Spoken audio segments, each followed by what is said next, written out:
Hello, good morning, good afternoon, good evening po sa inyo lahat mga kapatid. Ngayon po ang ating pag-aaralan ay hango po sa Book of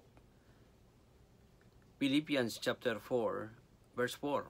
Ang sabi po doon, rejoice in the Lord always. Again I say, rejoice. Bakit po kaya nasabi ni Apostol Pablo o naisulat ni Apostol Pablo ang katagang magpakaligaya ka nga sa Panginoon? Inuulit ko, magpakaligaya ka. Bakit kaya 2 beses sinabi ito o sinulat ang talatang ito? At ano ba ang nais nito para sa atin? Una po sa lahat, alam ng Diyos yung ating mga pangangailangan.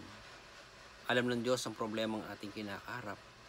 Alam ng Diyos ang bawat mga problema na bigat na kuminsan na hindi natin makaya. Kagaya din po ng paghawak sa church, napakahirap pong hawakan. Lalo't kung wala pong tumutulong at umaagapay. Pero salamat sa Panginoon sapagkat binibigyan niya tayo ng lakas.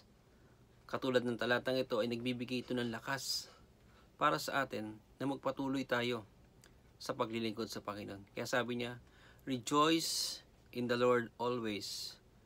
And again I say, rejoice. Kapatid, kung ikaw'y nangihina, nanlulubay, itong talatang ito ay para sa iyo upang sa ganoon ay mapatunayan mo sarili mong kasama mong Panginoon sa lahat ng dako, sa lahat ng bagay, sa lahat ng problemang iyong kinaharap. Yun lang. God bless.